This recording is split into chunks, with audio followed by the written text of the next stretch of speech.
Graça e paz, Igreja do Senhor. Bom dia, feliz dia do Senhor, dia da ressurreição.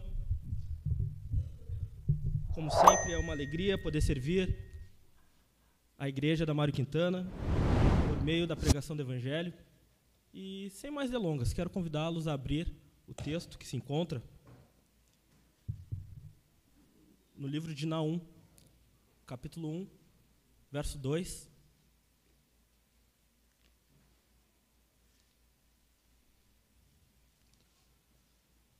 Naum, capítulo 1, verso 2. Vamos estar falando, meditando sobre mais um atributo divino. Hoje falaremos sobre a ira de Deus. Vejo que tem alguns irmãos folheando. Vamos aguardar até que todos achem.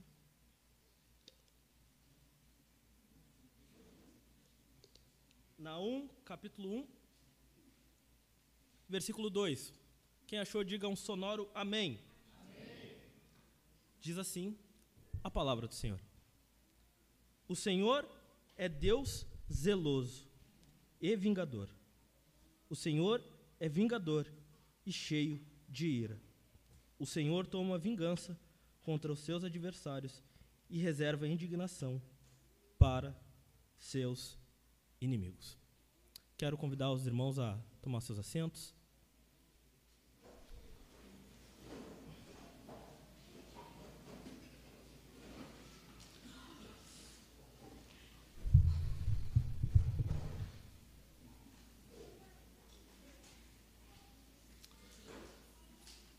Penúltimo sermão da série Atributos de Deus. Nós, domingo após domingo, temos ouvido coisas maravilhosas acerca do caráter do nosso Senhor. Ouvimos coisas fantásticas acerca da pessoa de Deus. Ouvimos a sua onipotência, o seu pensamento, o seu conhecimento, a sua soberania. Ouvimos falar de sua misericórdia, que Deus, Ele é misericordioso. Deus, Ele é paciente. Ouvimos falar do amor de Deus para conosco. E hoje iremos falar de um atributo que muitos não se deparam ou não refletem, ou às vezes até têm medo, ou não gostam de pensar num Deus que se ira, num Deus irado. É óbvio que a pergunta que eu vou fazer aqui, ela já se autorresponde. Caso contrário, não precisaria pregar esse sermão. Mas, irmãos, Deus se ira? Deus se ira? E a resposta é óbvia, sim, Deus se ira. E nós vamos ver, meus irmãos, ao longo de toda a Escritura, que Deus constantemente, Ele se ira. Vamos ver. Se você pegar de Gênesis a Apocalipse, você vai ver constantemente que Deus, Ele está irado, Ele se ira. Um estudo vai mostrar que há mais referências na Bíblia sobre a indignação, a cólera e a ira de Deus do que o seu amor e a sua ternura. Porque, justamente, nós cremos num Deus que é santo, num Deus que é amor, Ele tem que se irar. Justamente por Ele ser um Deus de amor, Ele é um Deus que se ira. Justamente por Ele ser um Deus que é santo, Ele se ira. A ira de Deus é uma perfeição divina, tanto quanto a sua fidelidade, o seu poder ou a sua misericórdia. A ira de Deus não é uma mácula no caráter de Deus. O Tamagotchi tocou aqui. Eu tinha botado para não despertar. A ira de Deus, ela é uma perfeição do seu caráter divino. Não há mácula ou algum defeito no caráter de Deus. Porém, haveria se Deus não se irasse. A indiferença de Deus com o pecado seria uma mancha moral. Entendam, Deus, Ele é um Deus santo. Como nós amamos o Senhor. Deus é um Deus de amor. Se Ele ama aquilo que é justo, aquilo que é santo e aquilo que é perfeito, logo, Ele odeia tudo aquilo que é injustiça. Logo, Ele odeia tudo aquilo que é pecaminoso. Se nós amamos a santidade de Deus, se nós amamos a sua justiça, se nós amamos o Senhor por Ele ser bondoso, amoroso, logo nós iremos odiar tudo aquilo que ofende ao Senhor, tudo aquilo que é injusto, tudo aquilo que é imundo, tudo aquilo que é impuro, porque Ele é um Deus santo.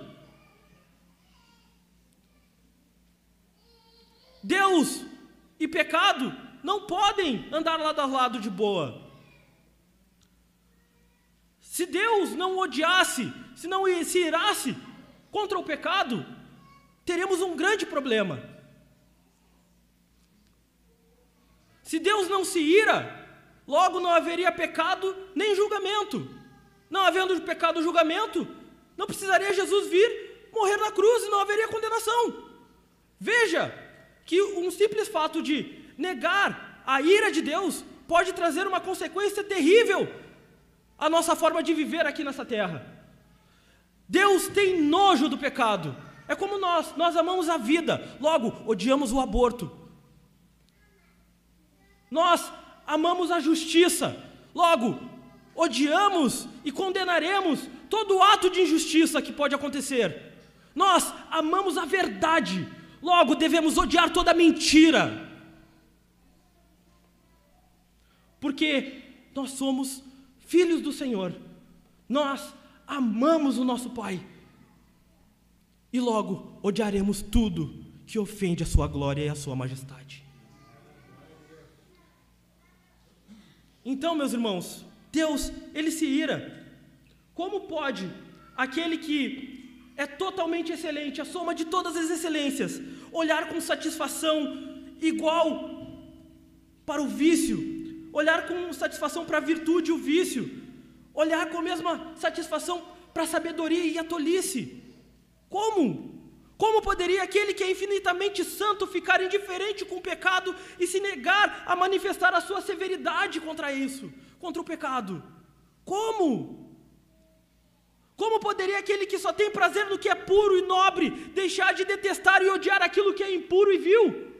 Como? A própria natureza de Deus faz no inferno uma necessidade tão real, um requisito tão imperativo e eterno quanto o céu. Não somente não há imperfeição alguma em Deus, mas também não há nenhuma perfeição que seja menos perfeita do que a outra.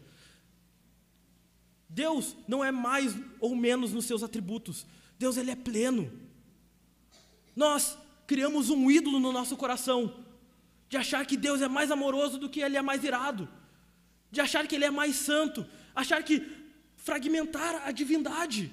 Nós fragmentamos o Senhor, colocamos o Senhor em caixas. Não, Deus, Ele é completo em todo o seu ser, em toda a sua essência. Deus, Ele é santo da mesma forma como Ele é misericordioso. Ele é soberano da mesma forma como Ele é amoroso. Ele é bondoso na mesma proporção que Ele é irado. A ira de Deus é contra o pecado. A ira de Deus está sendo derramada no presente. O desprazer de Deus com o pecado. Nosso Deus é santo e Ele é justo e verdadeiro. Ele não pode contemplar o mal sem que a sua natureza santa e justa se revolte e fique indignada com as criaturas que afrontam.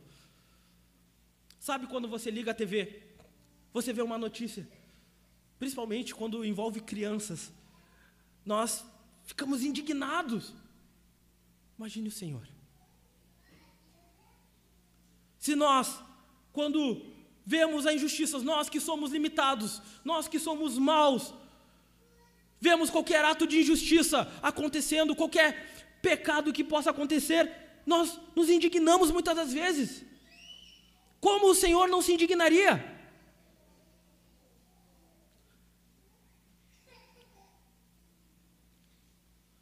Deus está irado contra o pecado porque o pecado é a rebelião contra a sua autoridade, um desrespeito à sua soberania. Os rebeldes contra o governo de Deus saberão que um dia Deus é o Senhor. Serão levados a sentir a grandiosa majestade que eles desprezam. Como é terrível aquela ira de que foram ameaçados e que não deram a mínima importância. Meus irmãos, então, respondendo à pergunta, sim, Deus se ira, e Ele se ira contra todo ato pecaminoso, tudo aquilo que é injustiça. Mas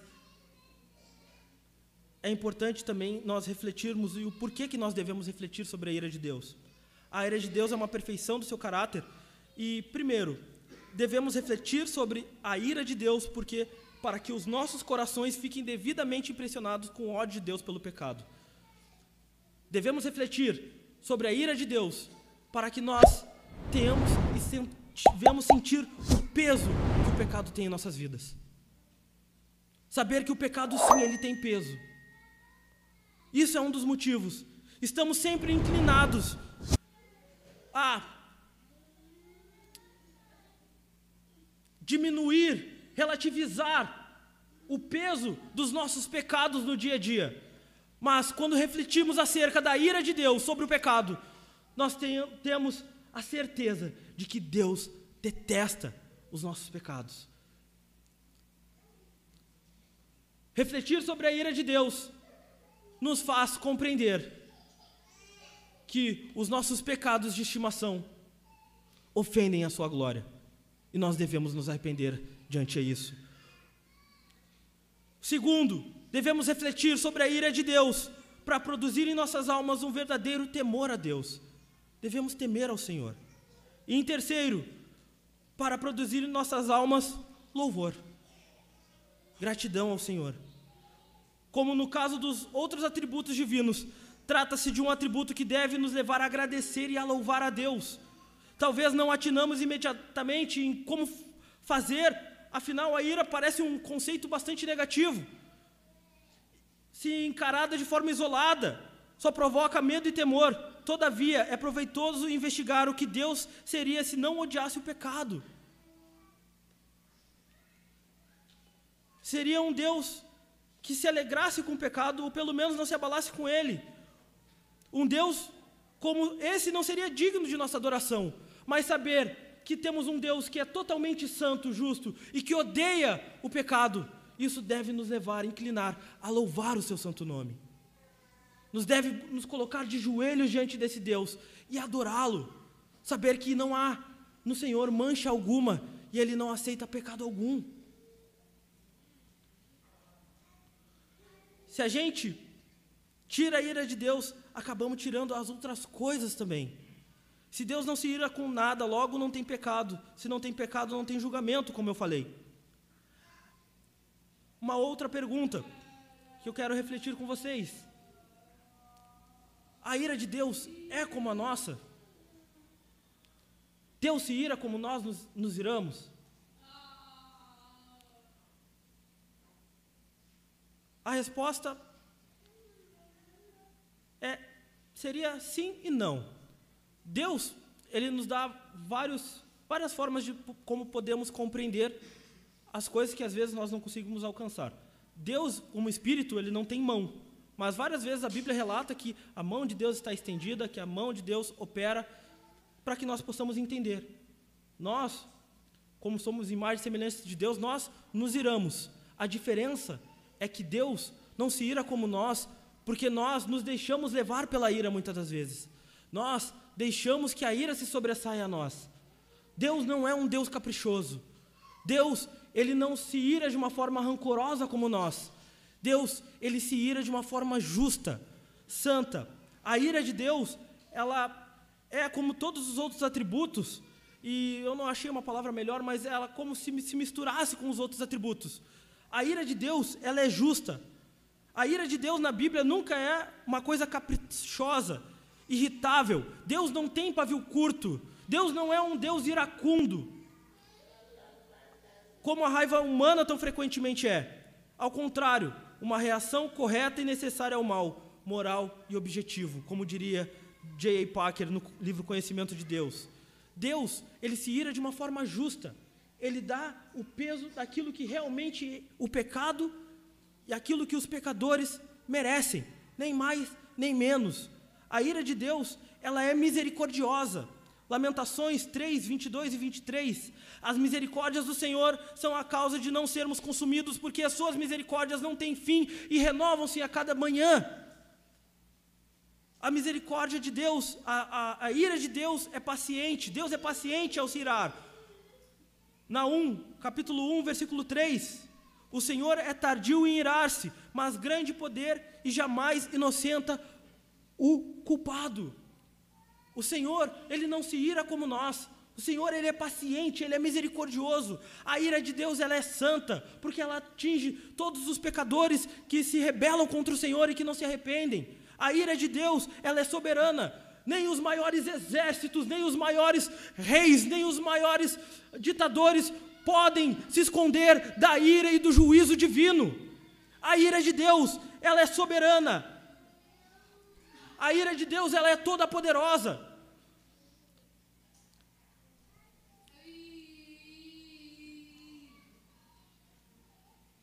E como ela se manifesta com os seres humanos?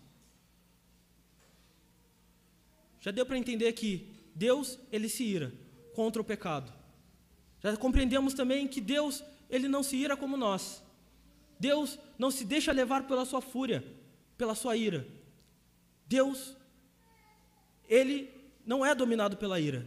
Deus domina a ira. Mas agora precisamos compreender como que Deus se ira com a humanidade. E, meus irmãos, eu quero convidá-los a abrir a palavra do Senhor em Romanos, capítulo 1, verso 18.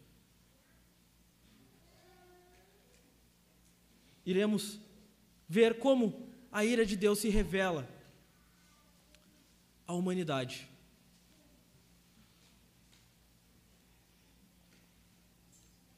Romanos, capítulo 1.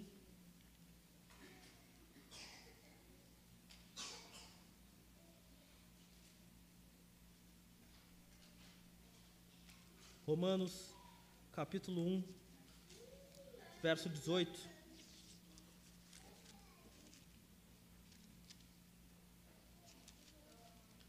Todos acharam, meus irmãos? Vamos ler até o final do capítulo. A ira de Deus se revela do céu contra toda a impiedade e injustiça dos seres humanos que, por meio da sua injustiça, suprimem a verdade. Pois o que se pode conhecer a respeito de Deus é manifesto entre eles, porque Deus lhes manifestou. Porque os atributos invisíveis de Deus, isto é, o seu eterno poder e sua divindade, claramente se reconhece desde a criação do mundo, sendo percebidas por meio das coisas que Deus fez. Por isso, os seres humanos são indesculpáveis, porque, tendo conhecimento de Deus, não o glorificaram como Deus, nem lhe deram graças. Pelo contrário, se tornaram nulos em seus próprios raciocínios, e o coração insensato deles se obscureceu. Dizendo que eram sábios, se tornaram tolos e trocaram a glória de Deus incorruptível por imagens semelhantes ao ser humano corruptível, às aves, aos quadrúpedes e aos répteis. Por isso Deus entregou a impureza pelos desejos do coração deles, para desonrarem o seu corpo entre si. Eles trocaram a verdade de Deus pela mentira, adorando e servindo a criatura em lugar do Criador, o qual é bendito para sempre. Bendito para sempre. Amém. Por causa disso, Deus os entregou às paixões vergonhosas, porque até as mulheres trocaram o modo natural das relações íntimas por outro, contrário à natureza. Da mesma forma, também os homens, deixando o contato natural da mulher, se inflamaram mutuamente em sua sensualidade, cometendo indecência, homens com homens, e recebendo em si mesmo a merecida punição do seu erro. E por haverem desprezado o conhecimento de Deus, o próprio Deus os entregou a um modo de pensar reprovável para praticarem coisas que não convêm. Estão cheios de todo tipo de injustiça, perversidade, avareza e maldade. Estão cheios de inveja, homicídio, discórdia, engano e malícia. São difamadores, caluniadores, inimigos de Deus, insolentes, arrogantes, orgulhosos, inventores de males, desobedientes aos pais, insensatos, desleais, sem afeição natural e sem misericórdia. Embora conheçam a sentença de Deus de que os que praticam tais coisas são passíveis de morte, eles não somente fazem, mas também aprovam os que a praticam. A ira de Deus se revela do céu contra toda impiedade e injustiça dos seres humanos. A ira de Deus se revela, ali Paulo usa um termo grego que eu não vou usar, pronunciar aqui, mas a ideia é que se revela é um verbo que está no presente contínuo. As manifestações do desagrado divino acontecem ao longo da história. A ira de Deus se revela, a ira de Deus, desde do Éden até agora, se revela ao homem do céu. Desde o Éden até hoje temos visto a ira divina na humanidade. Vimos o dilúvio nos dias de Noé. Homens que praticaram tanta maldade, tanta injustiça, tanta impiedade, que Deus sentiu nojo. Deus se arrependeu de ter feito o homem e destruiu com o dilúvio. Vemos nos dias de Sodoma e Gomorra. De acordo com Calvino, o caso de Sodoma e Gomorra foi trazido à atenção de Abraão a fim de ensiná-lo que os sodomitas mereciam com justiça a sua destruição. Uma cidade perversa, uma cidade imunda, uma cidade devassa. E Deus demonstrou a sua santa ira contra aquele lugar para exercer e mostrar a sua justiça. A ira de Deus tem sido derramada sobre a humanidade, época após época, anos após anos. A ira de Deus sobre o homem se revela do céu, porque o homem, a humanidade, tem amado mais a injustiça do que as verdades de Deus, tem negado a existência de Deus, tem colocado deuses em seu coração do que o Deus verdadeiro e santo. O homem tem amado mais os seus próprios desejos, as suas próprias paixões, do que amado o Senhor, o único Rei verdadeiro, o único Deus existente, o único Deus soberano, o único Rei dos reis. Quando Deus quer julgar a humanidade, nós vimos aqui, Ele atinge a terra, como foi no dilúvio. Quando Deus quer julgar uma nação, Ele coloca homens impiedosos para governar essa nação. Quando Deus quer julgar uma igreja, Ele coloca lobos em cima dos púlpitos, lobos em cima dos altares. E temos visto isso aqui, nas terças-feiras, no panorama do Novo Testamento. Que Deus, quando quer julgar uma igreja, coloca pessoas que vão pregar um evangelho diluído, não o verdadeiro evangelho. No Antigo Testamento nós vimos que Deus, quando julgava Israel, mandava para o exílio, e Israel ficava sem cultuar ao Senhor. Deus, quando quer atingir o seu povo, quando atingia o seu povo, Ele mandava para o exílio. Vimos isso em Daniel aqui, nós estudamos o livro todo de Daniel. 70 anos sem poder cultuar o Senhor, o Deus verdadeiro. Veja que terrível isso. Lembra nós da pandemia, quando nós não podíamos nos reunir aqui no domingo? Pois é, era horrível. Mas ainda assim tem irmãos que não valorizam o culto do Senhor ainda hoje. Pessoas que desprezam a comunhão com o Senhor. Desprezam o Senhor. Deus, quando manifesta a sua ira diante da humanidade, Deus entrega o homem aos seus próprios desejos. É como na oração do Pai Nosso, quando nós oramos: Senhor, livra-nos do mal, não nos deixe cair em tentação. O Senhor, nos nossos desejos, nas nossas cobiças, o Senhor está no meio do pecado, deixando o homem aqui. O Senhor vê que o homem está impenitente, desejando a maldade. Deus baixa os seus braços e deixa que o homem se lambuze com todo tipo de pecado. E essa é a pior sentença que Deus pode dar a alguém: deixar que você peque de forma deliberada. Que venhamos ter a consciência e temor diante disso. Se você tem vivido uma vida diante do Senhor de pecado, e não se arrepende, tem pecado, se sujado mais e não se arrepende, vem um certo remorso, mas não muda, não se arrepende, não tem transformação de vida, não corre aos pés do Senhor, pode ser que o Senhor está destilando em você o seu santo juízo. Ah, Daniel, mas isso é algo pesado. Mas isso é verdadeiro. Ah, Daniel, mas eu não acredito nisso. Não estou aqui para falar aquilo que tu acredita. Estou aqui para falar as verdades de Deus. E Deus fala que a ira de Deus é revelada dos céus. Vemos aqui no capítulo 1 de Romanos que Deus entregou os homens às suas paixões, porque não reconheceram Deus, não deram louvor a Deus. Quantas vezes nós colocamos senhores no nosso coração que não um Deus verdadeiro, trocamos o culto ao Senhor por entretenimento, trocamos os devocionais no nosso lar por esportes, por outras coisas, filmes, séries. Quantos deuses colocamos, falsos deuses, falsos ídolos colocamos no nosso coração e não vivemos de acordo com a palavra do Senhor? Quantos deuses colocamos e vivemos? O trabalho se tornou um Deus, a família se tornou um Deus, entretenimento se tornou um Deus. Quantas vezes vivemos para o nosso próprio umbigo?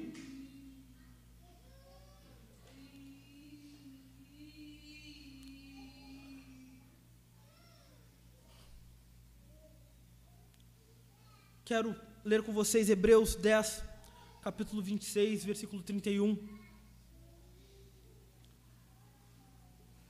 Hebreus 10, capítulo 10, versículo 26 ao 31, perdão.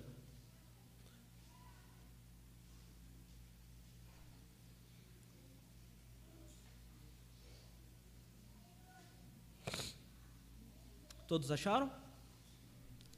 Diz assim a palavra do Senhor: porque se continuarmos a pecar de propósito, depois de termos recebido o conhecimento da verdade, já não resta sacrifícios pelos pecados.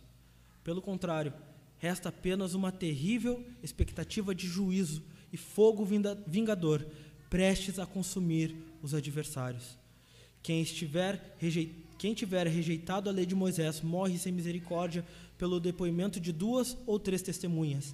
Imaginem quanto mais severo deve ser o castigo daquele que pisou o Filho de Deus, profanou o sangue da aliança com o qual foi santificado e insultou o Espírito da graça. Pois conhecemos aquele que disse: a mim pertence a vingança, eu retribuirei, e outra vez o Senhor julgará o seu povo. Horrível coisa é cair na mão dos Deus vivo.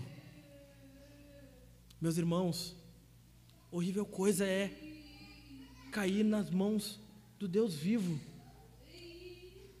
Horrível coisa é o Senhor nos entregar aos nossos próprios pecados, aos nossos próprios desejos. Se tu tem vivido assim, meus irmãos, se arrependa nessa manhã. Deus tem te dado a oportunidade de tu ouvir o sermão de hoje, para que você possa refletir acerca da tua vida, sondar o teu coração acerca da tua vida, como está o teu relacionamento com Deus, como está o teu relacionamento em questão aos teus pecados, se tu tem se arrependido dos teus pecados. Chegará um dia que talvez não dê tempo. Se o Senhor pedir a tua alma hoje, meus irmãos, não é amanhã, é hoje. O arrependimento não deve ser para amanhã, tem que ser para hoje.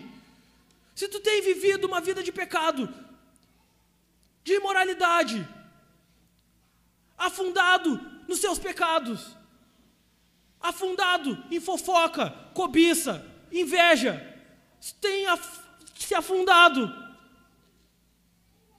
traindo o seu cônjuge, seja de forma física, seja no Instagram, vendo outras pessoas, desejando outras pessoas. Se o teu pensamento só pensam nojeira, coisas que ofendem ao Senhor, meus irmãos, se arrependam. Se arrependam, no nome de Jesus, se arrependam. Porque talvez amanhã não dê tempo. Talvez amanhã não dê tempo. Paulo, em Romanos, capítulo 2, versículo 5, diz que haverá o dia da ira do Senhor, em que todo joelho vai se dobrar e vai sentir a ira do Cordeiro de Deus.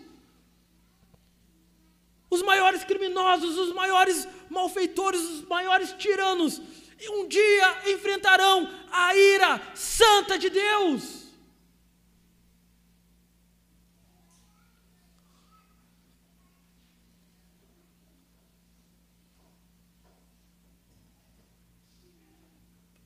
Ah, Daniel, então o que eu posso fazer? O que eu posso fazer diante disso? Existe um servo sofredor que padeceu sob o poder de Pôncio Pilatos, bebeu o cálice da ira de Deus, para que você pudesse ser justificado mediante a fé, para que tivesse paz com Deus. O servo sofredor, a quem Deus propôs no seu sangue como propiciação mediante a fé, ele foi esmagado, ele foi moído, ele recebeu a ira de Deus, ele provou a ira de Deus, a ira que era para mim e para você receber, ele recebeu, para que nós pudéssemos viver em harmonia com esse Deus santo, justo, amoroso e irado. Efésios capítulo 2 vai dizer que nós éramos filhos da desobediência, vivíamos como filhos da ira. Mas o mesmo Paulo escreve em Romanos 5 que nós somos justificados mediante ao sacrifício desse Cordeiro, do servo sofredor, para que pudéssemos ter vida com Deus.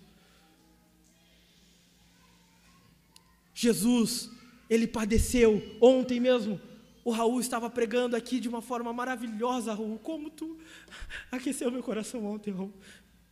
Louvado seja o Senhor pela tua vida. Ah, meus irmãos, o Senhor sofreu a ira de Deus. Vocês têm ideia disso? De tudo aquilo que ele sofreu? Isaías 53 o profeta diz que agradou-se a Deus moê-lo.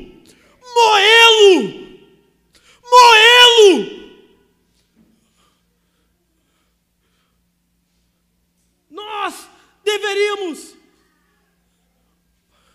como Emmanuel fala, o Deus que deu passos para trás, se revestiu de humanidade, foi moído pelo meu e pelo seu pecado, para que nós pudéssemos não sermos mais inimigos de Deus, mas sermos, por meio da adoção, ser chamados de filho, sermos lavados por seu sangue e sermos revestidos.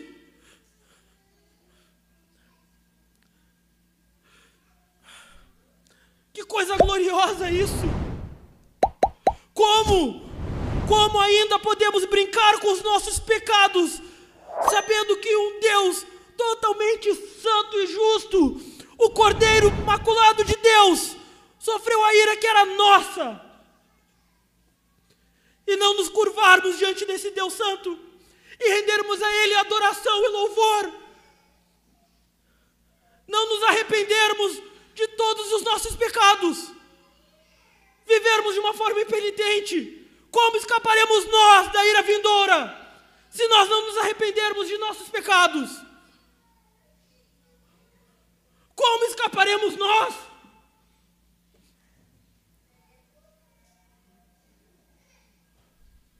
Como? Os casos no qual citei aqui, como o dilúvio, Sodoma e Gomorra, eles não tinham a revelação de Deus como nós temos. Não existia seminários. Hoje, desprezamos o culto ao Senhor, a reunião e a comunhão dos santos, a mesa de Deus. Ceiamos como nós vamos tomar chimarrão na Praça México. sem o entendimento e o peso disso, de que nós estamos celebrando o Cordeiro que foi moído pelos nossos pecados.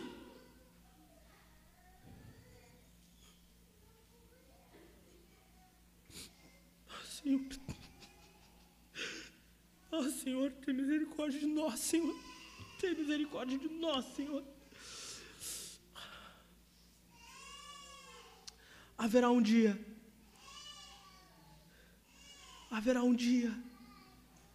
em que não haverá mais chance. Deus não nos destinou à ira, mas para alcançar salvação mediante do nosso Senhor Jesus Cristo. A má notícia é que se dependêssemos de nós só existiria a ira de Deus sobre nós.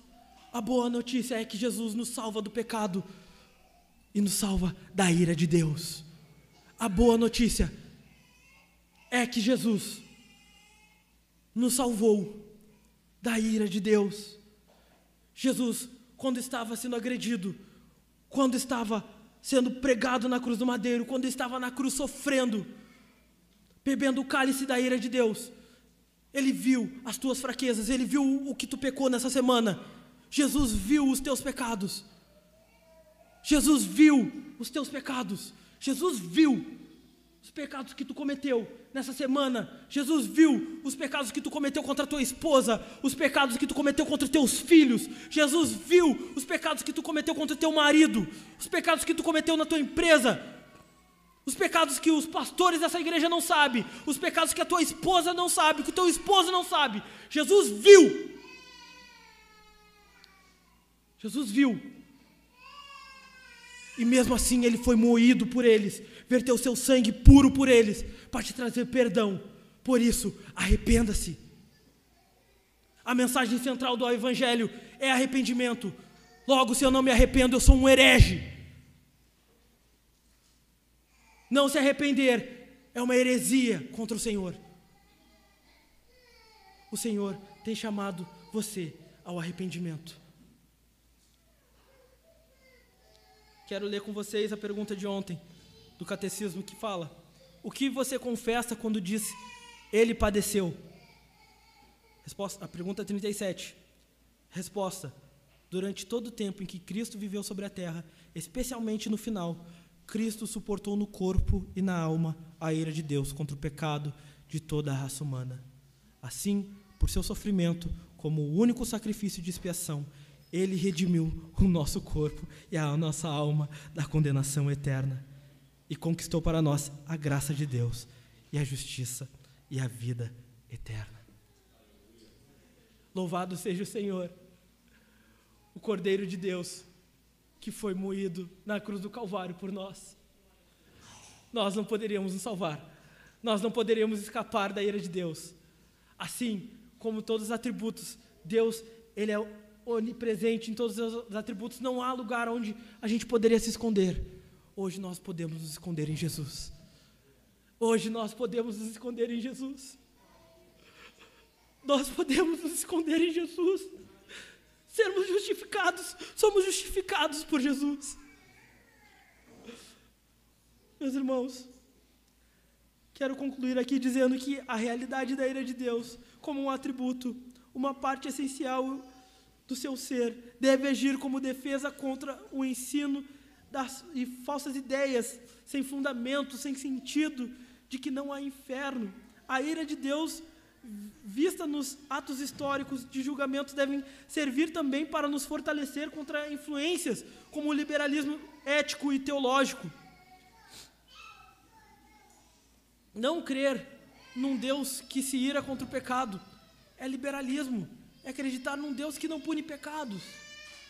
É acreditar num Jesus que morreu em vão.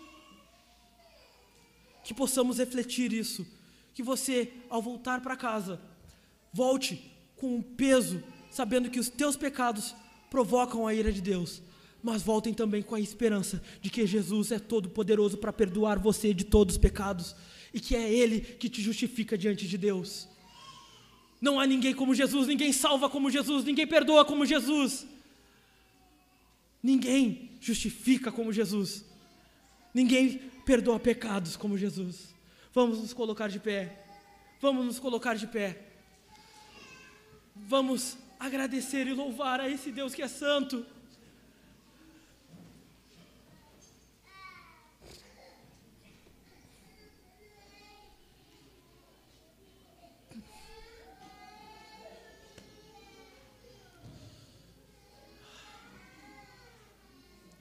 Meus irmãos,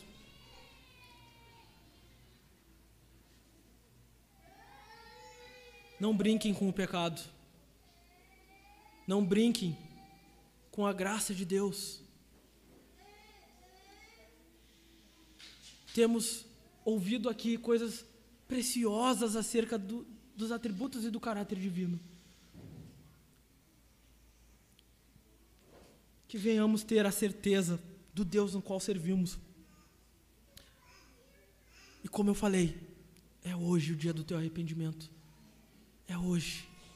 Se arrependa. Oremos ao Senhor. Eu quero pedir, Jefferson, é possível cantar Isaías 53, Jefferson? Quero cantar com vocês. Vamos orar ao Senhor. Ó Santíssima Trindade, ó Deus triuno, como Tu é grande, Senhor, como Tu é grande, Senhor. Como é maravilhoso, Senhor, falarmos acerca das Tuas verdades, Senhor. Ó Senhor, olha aqui o Teu povo, o povo da Mário Quintana, que está aqui diante de Ti, Senhor. Olha, Senhor, os corações aqui nesta manhã. Olha, Senhor, os nossos corações, Senhor. Ajude-nos, Senhor, a trazer na nós a consciência de nossos pecados, a consciência das nossas transgressões contra dos nossos pecados e de como eles ofendem ao Senhor. Ah, Senhor, perdoa, Senhor, as nossas fraquezas, perdoa, Senhor, as nossas misérias, a nossa sujeira, perdoa, Senhor, o nosso coração que é inclinado ao pecado. Perdoa, Senhor, quando desprezamos o culto do Senhor, as reuniões com os santos. Perdoa-nos, Senhor, quando desprezamos, Senhor, a ceia do Senhor. Perdoa-nos, Senhor, quando agimos ou andamos nas ruas como os ímpios, como injustos, Senhor. Ah, Senhor. Ah, Senhor. Obrigado por ter enviado Jesus, o Cordeiro, o servo sofredor. Obrigado, Senhor, porque Tu agradou em moer o Teu Filho para trazer salvação de pecados a todos que estão aqui e a todos aqueles que estão me ouvindo nessa manhã. Só Tu tens o poder de salvar e de perdoar pecados. Perdoa-nos, Senhor, quando agimos de forma inconsciente, de forma tola contra o Senhor. Ah, Senhor, não nos entregue às nossas próprias paixões. Não nos entregue, Senhor, às nossas próprios desejos, Senhor. Não nos entregue, Senhor. Não nos deixe, Senhor, cair em tentação. Livra-nos do mal e livra-nos de nós mesmos, Senhor. Livra-nos, Senhor, da Tua ira. Ó, Jesus. Ó, Jesus. Se tem pecados aqui, Senhor, que estão ocultos, Senhor, traga para fora. Como, Senhor? Como experimentaremos o avivamento se não vivamos, se a gente não vive, Senhor, para a Tua glória? Como, Senhor, experimentaremos o avivamento, Senhor, se nós não conseguimos abandonar os nossos pecados e as nossas vontades? Como, Senhor, experimentaremos o avivamento se nós não temos sede de Ti, Senhor? Ó Jesus, tem misericórdia de nós. Traga, Senhor, em nós o peso de nossos pecados. Que o Teu sangue, Senhor, nos purifica.